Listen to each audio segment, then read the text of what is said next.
Hello all. నేను మీ Rachana Srungavarapu. Welcome to federal Telangana.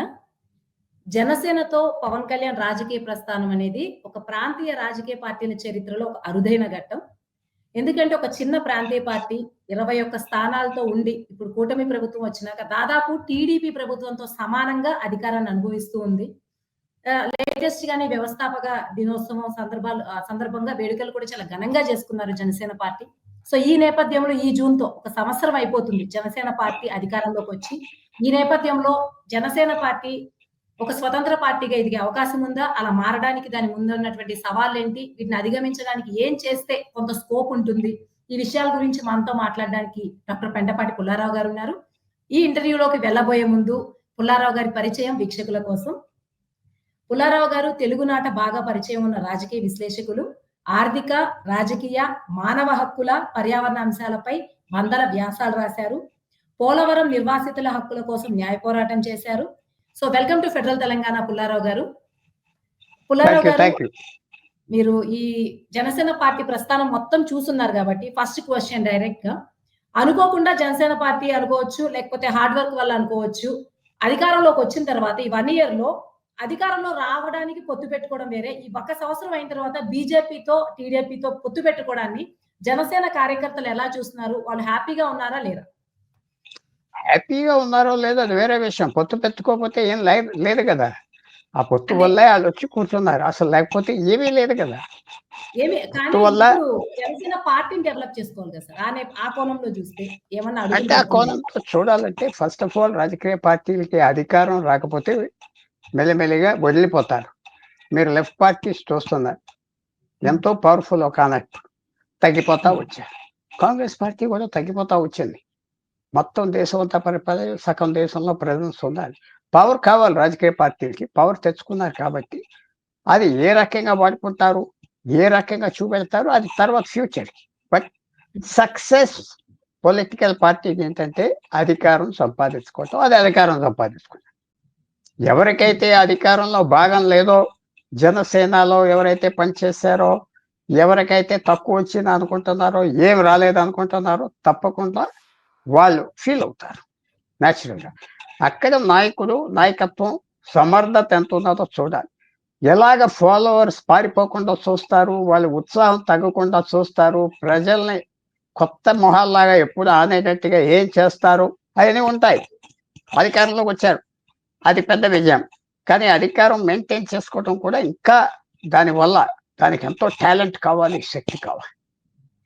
లేకపోతే చూస్తున్నా చంద్రబాబు నాయుడు గారు చాలా ఇంటెలిజెంట్ మ్యాన్, కానీ 2వ టర్మ్ ఎప్పుడు డైరెక్ట్ గా తెచ్చుకోలేదు కదా.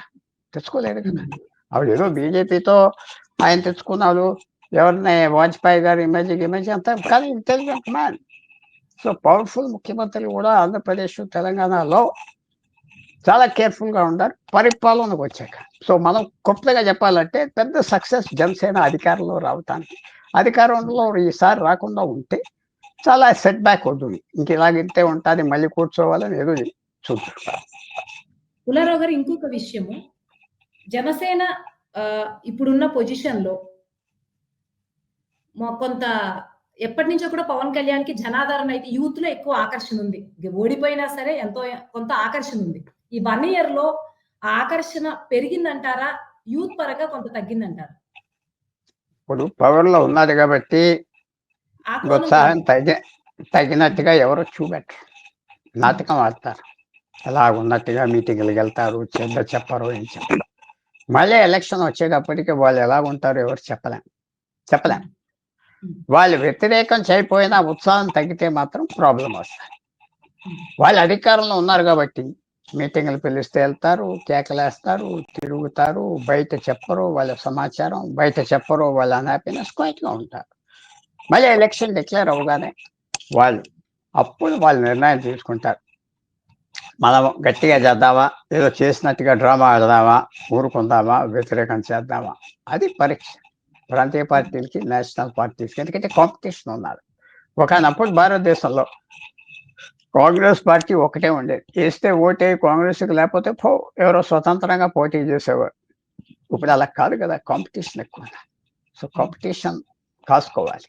ఎలక్షన్ టైం తెలుస్తుంది ఆయన మీద ఎంత ఉత్సాహం ఉన్నది, తగ్గిపోయింది, డిసప్పాయింటెడ్ ఎవరో, ఇవన్నీ బయటకు వస్తాయి. ఇంకా మొదలే వస్తాయి. బై ఎలక్షన్ పోయిందనుకోండి, అంతా బయటకు వచ్చేస్తాయి. అంతవరకు ఆగుతారు. తర్వాత Telugu people, especially Andhra people చాలా స్మార్ట్. అధికారం ఉన్నంత కాలం పూర్తి చేస్తారు. అధికారం చూస్తారు కదా, మన గవర్నమెంట్ కూడా గెలుస్తా అన్నారు, ఓడిగొట్టేశారు. సో లోపల ఏమున్నదో ఎలక్షన్ టైం తెలుస్తారు. కానీ ఆయన కేర్ఫుల్గా ఉండాలి. అధికారంలో కూర్చున్నాడు కాబట్టి కేర్ఫుల్గా ఉండాలి, చాలా కేర్ఫుల్గా ఉండాలి. తప్పట్లో ఆర్టిఫిషియల్గా కొడతా ఉంటారు, జై జై అనేది ఊరికి చేస్తూ ఉంటారు, అంతా మోసం.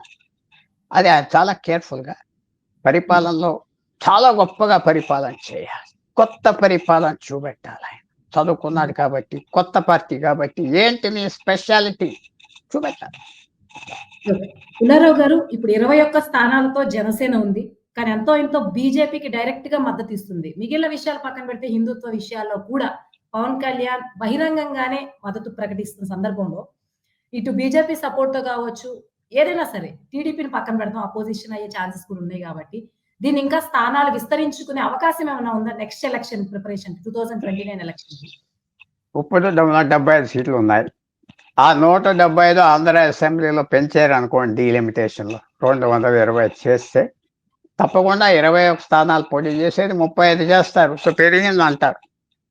కానీ అంతే, ఆ ప్రపోర్షన్ 21 ఓవర్ 175 అంటే దాదాపు ఎంత, ఒక ఒక ఎంత, ఒక 10-12% సీట్సే ఉన్నాయి అంతే. అంతవరకే 10% వరకే వస్తాయి. మళ్ళీ 12% సీట్స్ వస్తాయి. ఆయనకు ఉన్నది 12% సీట్స్ ఉన్నాయి ఇప్పుడు దాదాపు అసెంబ్లీలో, అంతే ఉంటాయి. పెరగటం కష్టం. మరి టీడీపీ ఎన్ని సీట్లు ఇచ్చేస్తారు, బీజేపీ ఎన్ని సీట్లు ఇస్తారు నెక్స్ట్ టైం ఆ పొత్తులో? సో అది ఒక పెద్ద ప్రాబ్లం గ్రోత్. ఆ సీటుల్లోనే పోటీ చేయాలి. ఆ సీటుల్లోనే ఆయనకి వ్యతిరేక ఆయనతో ఉన్న పార్టీలు కూడా టీడీపీ, బీజేపీకి నాయకత్వం ఉన్నారు, మెంబర్స్ ఉన్నారు. వాళ్ళు సాబితాజ్ చేస్తారు. వచ్చేసారి వీళ్ళు ఓడిపోతే ఈ సీట్లు మనకి ఎప్పుడు రావాలి, సాబితాజ్ చేస్తారు ఎక్కువగా. అది చాలా ఫ్యాక్టర్స్, చాలా ప్రాబ్లమ్స్ వస్తాయి నెక్స్ట్ ఎలక్షన్ వచ్చేటప్పుడు. అదే చాలా ఇంటెలిజెంట్ మ్యాన్ పవన్ కళ్యాణ్. ఆయన అన్నీ తెలీదా అంటే అన్నీ తెలుసు, నాకంటే ఎక్కువ తెలుసుకోవడం. సో బట్ ఒక్కసారి ఈవెంట్స్ అంటే అన్నీ ఎలాగొస్తాయి చెప్పాలి. పర్ఫెక్ట్ స్టామ్ అని ఒక్కోసారి రావచ్చు, పర్ఫెక్ట్ విక్టరీ కూడా రావచ్చు. మన భారతదేశానికి ఉదాహరణగా పాకిస్తాన్ మీద పర్ఫెక్ట్ విక్టరీ వచ్చింది. టెక్స్ట్ బుక్ లో ఎలాంటి యుద్ధం చేసి గెలవాలో అలాగ వచ్చింది. అలా రావచ్చు, ఆయన వ్యతిరేకం రావచ్చు. ఇంకా 3.5 years 4 years ఉన్నాయి. 4 years టైంలో పాడవచ్చు, ఏదైనా అవ్వచ్చు. 4 years అంటే చాలా టైం. ఉన్న కుటుంబంలో పొట్లాడుకోవచ్చు, దెబ్బలాడుకోవచ్చు, ఏదైనా అవ్వచ్చు. ఆయన పార్టీలో గొడవలు రావచ్చు. Too far away, but careful గా ఉండాలి. పుల్లారావు గారు, టీడీపీ ప్రాంతీయ పార్టీ చరిత్ర వేరు, కొంచెం స్ట్రాంగ్ గా ఎస్టాబ్లిష్ అయినటువంటి ప్రాంతీయ పార్టీల చరిత్ర వేరు. పవన్ కళ్యాణ్ ఇక్కడ మనకి 1 man ఆర్మీ అనే చెప్పుకోవచ్చు. జనసేన ఎంతున్నా Pawan Kalyan is the main key కాబట్టి ఈయన అంత స్ట్రాంగ్ రీజనల్ పార్టీగా ఎదగడానికి ఇప్పుడు ఉన్నటువంటి అడ్డంకులు ఏంటి, వాటిని ఎలా అధిగమించవచ్చు? స్ట్రాంగ్ గా పెరగాలంటే ఆయన ఒక పని మర్చిపోకూడదు. ఆయనకి ఎవరు పనిచేస్తారో అందరికీ యాక్సెస్ ఇచ్చి అందరినీ పెంచుకొని యాక్సెసిబుల్ లీడర్గా రావాలి. ఎందుకంటే ఆయన 21 స్థానాల్లో ఆయనకు ఎమ్మెల్యేలు ఉన్నారు, 154 స్థానాల్లో ఎవరూ లేరు. అక్కడ కూడా పెంచుకోవాలి. అక్కడ పెంచుకోవాలంటే చాలా పని చేయాలి, యాక్సెస్ ఇవ్వాలి. అక్కడి నుంచి నాయకులు కల్పించుకోవాలి, కలవాలి, మర్యాదగా ఇద్దరు కూటమి పార్ట్నర్స్ కోపం రాకుండా, అనుమానాలు రాకుండా పని చేయాలి. లేకపోతే అక్కడ ఎవడు లేడు, నేను వెళ్ళదంటే అయిపోయింది. ఆయన వెళ్తే కోపం రాకూడదు. ఆయన అక్కడి నుంచి లీడర్స్ పికప్ చేసుకోవాలి, పెంచాలి, కేర్ఫుల్గా చేయాలి. అంత చాలా కష్టమైన పని. పాలిటిక్స్లో ఒక్కోసారి విజయం వచ్చాక అయిపోయింది అనుకుంటే కుర్చీ మీద కూర్చుంటానంటే కుదరదు, చాలా కష్టపడాలి. ఆయనకి కమ్యూనిటీ బ్యాకింగ్ ఎంత ఉంటుంది నెక్స్ట్ టైం, అది కూడా వస్తుంది. ఆయనకి ఒకవేళ కాపు కమ్యూనిటీ ఏదో సపోర్ట్ చేస్తారు, బాగానే ఉన్నది, వాళ్ళకి ఏం చేయకపోతే ఇంక మళ్ళీ ఎందుకు వేస్తారు ఓటు, అది కూడా చూడాలి. చాలా కేర్ఫుల్గా ఆయన నావిగేట్ చేయాలి. ఆయనకి విక్టరీ కష్టంతో సాధించుకున్నాడు, మెచ్చుకుందాం. కానీ మెయింటైన్ చేసుకోవటం చాలా కష్టం, సింపుల్ కాదు. చేసుకోవచ్చు, చేయట్లేదు, చేయలేడు అనేది అంటలేదు, కానీ కష్టం, అంత సింపుల్ కాదు. పుల్లారావు గారు, ఇంకొకటి పవన్ కళ్యాణ్ అనగానే కాపు సామాజిక వర్గం సపోర్ట్ ఆయన గార్నర్ చేశారు. అంతా బావుంది. బట్ ఆ ఒక్క ఫ్యాక్టర్‌తో ఆయన సక్సెస్‌ఫుల్ పొలిటీషియన్‌గా నిలబడగలరా? ఎందుకంటే టీడీపీ అనేది ఓన్లీ కమ్మ పార్టీ అనిపించుకున్నప్పటికీ బీసీల్లో గాని, మిగిలిన వాళ్ళలో కూడా కొంత మద్దతు తెచ్చుకోగలిగింది. పవన్ కళ్యాణ్ ఇంకా ఈ పొలిటికల్ సమీకరణంలో మిగిలిన వాళ్ళని ఓట్ బ్యాంక్‌ని ఎలా అట్రాక్ట్ చేయొచ్చు? ఏ వ్యూహంతో చేస్తే ముందుకెళ్ళొచ్చు? ఆయన మిగిలిన వాళ్ళకి ఎలాగో టికెట్లు వస్తున్నారు. సో, కాపు ఓట్స్ ఆళ్ళకి ట్రాన్స్‌ఫర్ అవుతే ఆయన అలాగ మెయింటైన్ అవుతాడు. ఇవాళ అఖిలేష్ యాదవ్, లాలూ ప్రసాద్ యాదవ్ చేసే పనేంటి? వాళ్ళకి యాదవ్ ఓట్లు 7% 10% ఉన్నాయి. దాంట్లో మెజారిటీ వస్తాయి. మిగతా కులాల క్యాండిడేట్స్ పెట్టి ట్రాన్స్‌ఫర్ చేస్తున్నారు. వాళ్ళు వస్తారు. సో, అయన్నీ ఉన్నాయి. అది చిన్న విషయం. మెయిన్ థింగ్ పరిపాలన, యాక్సెస్, పరిపాలన, పాలిటిక్స్. ఈ 3 చేయాలి. తర్వాత ఎవరు చేయరు. కానీ టాప్ బ్రెయిన్స్ కూడా ఆయన చాలవు. పక్కన ఉన్న వాళ్ళు కూడా మంచి గట్టివాళ్ళని పెట్టుకోవాలి. ఎక్కువ మంది అధికారంలో పౌరుదారులు పెట్టుకుంటారు. ముఖ్యమంత్రులు పోతారు. కేర్‌ఫుల్‌గా డీల్ చేసేవాళ్ళు. ఓ మమతా బెనర్జీ, నవీన్ పట్నాయక్ ఎక్కువ కాలం పనిచేశారంటే వాళ్ళు అడ్వైజర్స్‌ని మారుస్తా ఉంటారు. కొత్త అడ్వైజర్స్ తీస్తారు. సడెన్‌గా పాత సరుకుని డ్రాప్ చేస్తాడు. అది కొద్దిగా చూసాం కదా! ఇప్పుడు చంద్రబాబు నాయుడు కూడా ఆయన చుట్టూరా పాత నాటు మేధావులందరినీ తరిమేసినట్టుగా ఉన్నది కదా! కొన్ని కొత్త మొహాలు కనపడుతున్నాయి కదా! ట్రూ. హ్మ్. ఆ పాతోళ్ళందరూ ఆగిపోయారు కదా! హ్మ్. పాతోళ్ళంతా. అందువల్ల చేంజ్ కావాలి. పవన్ కళ్యాణ్ చేంజ్ వస్తది 4 సంవత్సరాల్లో. ఆ చేంజ్‌ని ఆయన వెల్కమ్ చేయాలి. రెడీగా ఉండాలి. పాతలో ఈ ఎలక్షన్ లాగా వచ్చే ఎలక్షన్ జరగదు. కొత్త ఎలక్షన్, కొత్త ఫ్యాక్టర్స్, కొత్త వాళ్ళని సంపాదించుకోవాలి. కొత్త ఓటర్‌ని సంపాదించుకోవాలి. ఉన్న వాళ్ళని రిటైన్ చేసుకోవాలి. ఊరికనైనా అదే చేసి అధికారంలో కూర్చున్నాం. అధికారంలో కూర్చున్నాక ఎవరైతే ఓటేసారో వాళ్ళకి ఎక్స్‌పెక్టేషన్స్ ఉంటాయి. ఆ ఎక్స్‌పెక్టేషన్స్ నువ్వు ఫుల్‌ఫిల్ చేస్తున్నావా? లేదా? అది ఆయన చెప్పాలి. ఆయన అద్దంలో చూసుకొని చెప్పాలి. ఎవరైనా చెప్పే మాట ఉంటే అదేదో కారణాలు ఉన్నాయి. ఇలా చెప్తున్నారు, అలా చెప్తున్నారు, గిట్టక చెప్తున్నారు, అరక్క చెప్తున్నారు ఇవన్నీ అంటారు కాబట్టి ఆయనే చెప్పుకోవాలి. ఆయనే చూడాలి. ఆయన చాలా పని చేసే అవకాశం ఉన్నది. పని చేసే కంపల్షన్ కూడా ఉన్నది. పని చేయాలి. 21 ఎమ్మెల్యేకి ఉన్నాడు. అక్కడి నుంచి పెరగాలి. ఎక్కువ ఎమ్మెల్యేలు కాదు ఏరియాస్ రాష్ట్రం అంతా పెరగాలి. మనుషులు సంపాదించుకోవాలి. ఎదరి వాళ్ళ కోపం రాకుండా మనుషులు సంపాదించుకోవాలి. అయన్నీ చేయాలి. అది చాలా వర్క్ చేయాలి. మరి అంత చేస్తున్నారా? ఎవరికీ కనపడకుండా చేస్తున్నారా? రహస్యంగా చేస్తున్నారా? అది మనకి ఎలక్షన్ రోజుకి తెలిసిపోతాయి. హ్మ్. ఇంకొకటి మీరు కొంత ఈ ఎలక్షన్స్‌కి ముందు పవన్ కళ్యాణ్ గెలవక ముందు, పవన్ కళ్యాణ్ ఏది మాట్లాడినా సరే, ఆయన ఏది మాట్లాడినా కొంత రాజకీయ పరిణతి కనిపించట్లేదు. ఆవేశంతో మాట్లాడుతున్నారు అన్న విమర్శలు ఆయన ఎదుర్కొన్నారు. ఈ 1 ఇయర్ పాలనలో ఆ రాజకీయ పరిణితిని మీరు ఎలా విశ్లేషిస్తారు? ఒక పాలకుడిగా. ఎలక్షన్ గెలిసే వరకు చాలా ఎక్సలెంట్ పాలిటిక్స్ చేశాడు. కష్టపడ్డాడు. తక్కువ విషయం కాదు. నేనేం తక్కువ అంచనా పెట్టలేదు. కెపాసిటీ ఉన్నదా? ఉన్నది. పొటెన్షియల్ ఉన్నదా? ఉన్నది. కానీ ఛాలెంజెస్ ఉన్నాయి. సవాళ్ళున్నాయి. సవాలు చూసుకోవాలి. సవాలేం రాలేదు అని పక్కనోళ్ళు చెప్తారు. పక్కన పొగుడుదారులు అంతా బాగున్నారు సార్ అంటాడు. ఆడిలా కొట్టాడు తప్పట్లు, విసులు ఎలాగేశారు, గింతలేశారని అంతా బోగస్. ఆయన చాలా కేర్‌ఫుల్‌గా వర్క్ చేసుకోవాలి. లేకపోతే ఆయన ఫేట్ కూడా మిగతా వాళ్ళ ఫేటే. ఆయన అంత గొప్ప పొలిటీషియన్స్ ఓడిపోయారు. చిత్తయిపోయారు. తుక్కయిపోయారు. సో, ఆయన కేర్‌ఫుల్‌గా ఉండాలి. నేను చెప్పేది ఆయన ఫార్ములా ఏంటి? వచ్చేసరికి ఎలా చేస్తాడు? ఈ స్లోగన్స్ పనిచేయవు. హిందుత్వ పనిచేయవు. యుద్ధం పనిచేయదు. అయన్నీ పనిచేయవు ఎలక్షన్స్‌లో. మంచి పేరొస్తది. బావుంటది. హ్యాపీగా ఉంటారు. నరేంద్ర మోడీ గారు విశేషమైన విజయం సాధించాడు పాకిస్తాన్ మీద. హిస్టారిక్. కానీ దానివల్ల ఓట్లేస్తారా ప్రజలు? కొంతమందేస్తారు. మిగతా వాళ్ళు అన్నీ చూసుకుంటారు. పరిపాలన కాంప్రిహెన్సివ్‌గా చూస్తారు. బొమ్మంతా చూస్తారు. సో, పవన్ కళ్యాణ్‌ని ఓటర్లు మంచి మర్యాదిచ్చారు. కొన్ని కమ్యూనిటీస్ మంచి మర్యాదిచ్చారు. అది ఆయన ఎలా రిటైన్ చేసుకుంటాడు? 21 మంది ఎమ్మెల్యేలే ఉన్నారు. 154 స్థలాల్లో ఎవరు లేరు. ఎలా గ్యాప్ ఫిలప్ చేస్తాడు? ఎంత కేర్‌ఫుల్‌గా చేస్తాడు? పార్ట్నర్స్ కోపం రాకుండా ఎలా చేసుకుంటాడు? అయన్నీ వర్కౌట్ చేయాలి. అది వర్కౌట్ చేస్తున్నారా లేదా?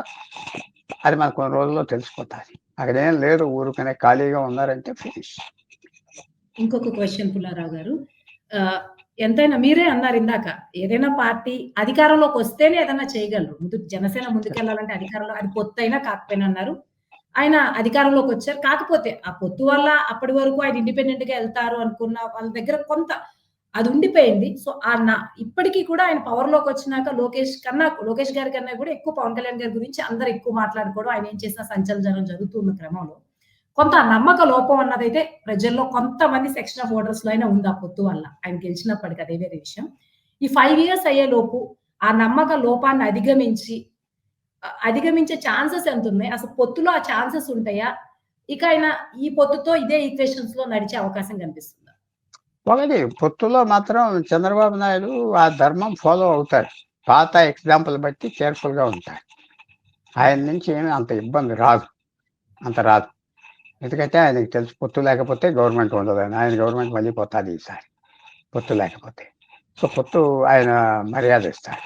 ఈయన పొత్తుకు మర్యాద ఇవ్వాలి. కానీ సర్వైవల్ కూడా కేర్‌ఫుల్‌గా చూసుకోవాలి. కేర్‌ఫుల్. ఆయనకి ఎమ్మెల్యే లేని చోట ఆళ్ళ పరిస్థితి ఏంటి?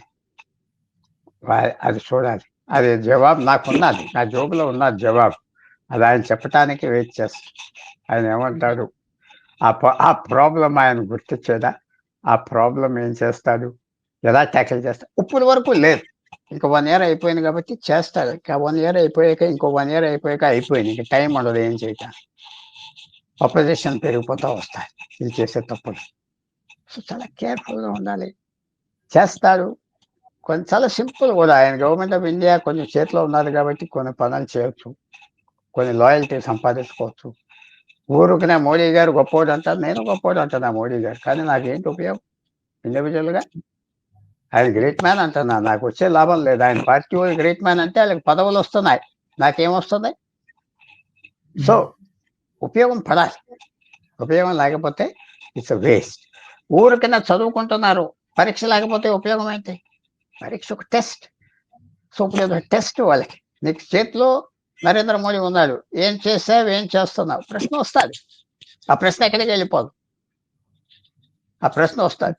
సో, ఆ ప్రశ్నకి జవాబు రెడీగా జేబులో పెట్టుకొని ఉండాలి. పవన్ కళ్యాణ్ వర్సెస్ లోకేష్ వీళ్ళిద్దరి మధ్య ఈక్వేషన్ ఎలా చూడొచ్చు? ఆఫ్ కోర్స్ బావుంటది. లోకేష్ కూడా సెన్సిబుల్ మ్యాన్. ఆయనకి సెన్సిబుల్ మ్యాన్. పవన్ కళ్యాణ్ తప్పేం చేస్తున్నాడు? ఆయన తప్పేం చేయట్లేదు. బాగానే మర్యాదపూర్వకంగా వెళ్తున్నారు. కొన్ని సామాజిక రీజన్స్ కూడా ఉన్నాయి చక్కగా చేసుకోవటానికని. వాళ్ళిద్దరికీ ఒకళ్ళ అవసరం ఉన్నది. వాళ్ళు సూసైడ్‌లు కాదు గదా! సూసైడ్‌లు కాదు గదా! కొన్ని విషయాల్లో జనం ఒకళ్ళతో ఒకళ్ళు దెబ్బలాడుకుంటారు. సూసైడ్. ఉపయోగం లేని దెబ్బలాటలు చేసుకోరు. సో, చాలా కేర్‌ఫుల్‌గా, చాలా కాషియస్‌గా ఒకళ్ళతో ఒకళ్ళు డీల్ చేసుకుంటున్నారు. ఒకళ్ళనొకళ్ళని ఇబ్బంది పెడతలేరు. పెట్టరు గూడా. ఎందుకంటే వాళ్ళు చాలా ష్రూడ్ పీపుల్. మా ముగ్గురు Chandrababu Naidu, Lokesh and Pawan Kalyan very shrewd. ఎవరు పనికిరానోళ్ళు నాలాంటోళ్ళతో దెబ్బలాడతారు గానీ ఒకళ్ళతో ఒకళ్ళు దెబ్బలాడరు. కేర్‌ఫుల్‌గా చూస్తారు. మనమేంటి కొట్టలేమనుకుని మనతో దెబ్బలాడతారు. లేకపోతే ఈక్వల్ స్ట్రెంగ్త్ ఉన్న చోట దెబ్బలాడరు. ఎందుకంటే వార్ టాక్టిక్స్. సమానంతో ఎప్పుడూ దెబ్బలాడొద్దు. ఎలాగొస్తాది రిజల్ట్ చెప్పలేం కాబట్టి దెబ్బలాడకుండా చక్కగా నైస్‌గా కూర్చుంటాం. సో, అందువల్ల మనం పుల్లారావు గారు చూడవలసింది సమయం చెప్పండి. చూడాలి. సమయం ఎలాగెళ్తాది? సమయం మన చేతిలో లేదు. ఎప్పుడు మోస్ట్ ఇంపార్టెంట్ ఏంటంటే అనుకున్న ఫ్యూచర్ అలా రాదు. ఫ్యూచర్ ఎప్పుడు మనం ఇలాగొస్తాది, అలాగొస్తాది అని గీతలు గీస్తే రాదు. ఫ్యూచర్ అలాగా అనుకోకుండా వస్తాది.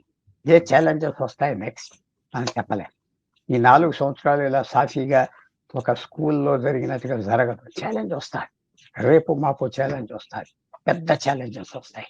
గ్యారంటీ చెప్తున్నా. ఆ ఛాలెంజెస్ హ్యాండిల్ చేయగలరా?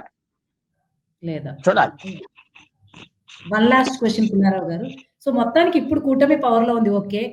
ఏదైనా అటు ఇటు జరిగి వైఎస్ఆర్‌సీపీ స్ట్రాంగ్ అపోజిషన్ అయ్యే అవకాశం ఏమన్నా ఉందా? ఓకే. బ్రహ్మాండమైన అవకాశం ఉండాలి. ఎందుకు లేదు? వీళ్ళు చేస్తే ఇంకో అపోజిషన్ పార్టీ లేదు. ఈయన మీద కోపం వస్తే అలాగేస్తారు. ఆయన కొద్దిగా సరిదిద్దుకోవాలి. కొద్దిగా వెల్కమ్ చేయాలి. కొద్దిగా కొన్ని లైన్స్ తీసుకున్నాడు ఆయన్ని మార్చుకోవాలి. కొంచెం పేషెంట్‌గా ఉండాలి.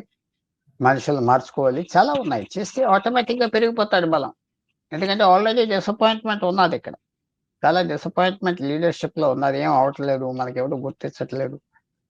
చాలా నిరుత్సాహం ఉన్నది. ఈ ముగ్గురు మీద బీజేపీ మీద, జనసేన మీద, టీడీపీ మీద. ఎవరైతే పదవులు లేవో, ఎవరైతే ఫ్యూచర్ లేదో వాళ్ళు వెయిట్ చేస్తున్నారు ఆపర్చునిటీ కోసం. ఆ జగన్మోహన్ రెడ్డి గారు ఆయన పార్టీని ఒక మంచి షేప్‌లో తీసుకొచ్చి పెట్టి ఆఫర్ చేస్తే, ఆయన ఎందుకు ఓడిపోయేదో ఆయన గ్రహించి సలహాలు తీసుకుంటే ఆయన ఆటోమేటిక్‌గా బలం వస్తది. ఆటోమేటిక్‌గా బలం వచ్చేస్తాడు. వీళ్ళకెళ్ళి 60% ఓట్లేసినోళ్ళు 3% తగ్గితే అయిపోయింది గదా! సో, చాలా కేర్‌ఫుల్‌గా ఉండాలి. అపోజిషన్ ఉన్నాది. అపోజిషన్ లేదని నాకు చెప్పొద్దు. స్ట్రాంగ్ అపోజిషన్ ఉన్నాది. ఎందుకంటే పీపుల్ హ్యాపీగా లేరు. ఏం జరిగింది ఆంధ్రప్రదేశ్‌కి కాస్ట్ ఆఫ్ లివింగ్ పెరిగిపోయింది. బాగా ధరలు పెరిగిపోయినాయి. మధ్య తరగతోళ్ళు చచ్చిపోతున్నారు. లోవర్ మిడిల్ క్లాస్ వాళ్ళు బ్రతకలేకపోతున్నారు. వాళ్ళకి ఏమీ రావు. వాళ్ళకేం బెనిఫిట్స్ రావు. ధరలు పెరిగిపోతున్నాయి.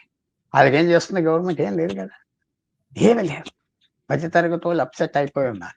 మధ్య తరగతోళ్ళంటే ఎవరైనా నెలకి రూ. 2,00,000 సంపాదించేవాడు కూడా మధ్య తరగతోడే అంటారు. నెలకి. రేట్స్ పెరిగిపోతున్నాయి. ధరలు పెరిగిపోతున్నాయి. ఉండటానికి కష్టం. ఉన్న 15 పట్టణాల్లో ఎవడో ఒక రూమ్ అద్దెకి తీసుకోలేడు సామాన్యుడు. 15,000 కావాలి. ఊరు బయటికెళ్ళిపోవాలి ఎక్కడో. పంచాయతీల దగ్గర ఉండి బయటికి ఉద్యోగానికి రావాలి ఊర్లో. ఎక్కడో ఇది కట్టాం, అది కట్టాం అంటే పట్టించుకోరు. రివోల్ట్ వస్తాది. రివోల్ట్ రాకుండా వీళ్ళు చూసుకోవాలి. వీళ్ళు చాలా కేర్‌ఫుల్‌గా వాచ్ చేయాలి. రెబెలియను, రివోల్టు ఎప్పుడు సైలెంట్‌గా వస్తాయి. పొంగిపోతారు. ఎప్పుడు పాలు పొంగుతాయో ఎవరు చెప్పలేం గదా! సడెన్‌గా పొంగిపోతాయి. సో, అది పెరగకుండా వాచ్ చేసి కేర్‌ఫుల్‌గా కాస్తే గడుస్తాయి. అన్‌ప్రెడిక్టబిలిటీ అంటారు. మోస్ట్ ఫర్టైల్ అన్నిట్లికంటే ఫర్టైల్ ఏదంటే అన్‌ప్రెడిక్టబిలిటీ. చాలా పెద్ద ఎకానమిస్ట్ 200 సంవత్సరాల క్రితం ఉన్నాడు ప్రూడోన్ అని. అది ఈవేళ కూడా వర్తిస్తుంది. Nothing is predictable. Let us wait. So, thank you so much Pullarao garu. ఇంత ఇన్ఫర్మేటివ్ ఇంటర్వ్యూలో పార్టిసిపేట్ చేసినందుకు. Thank you very much.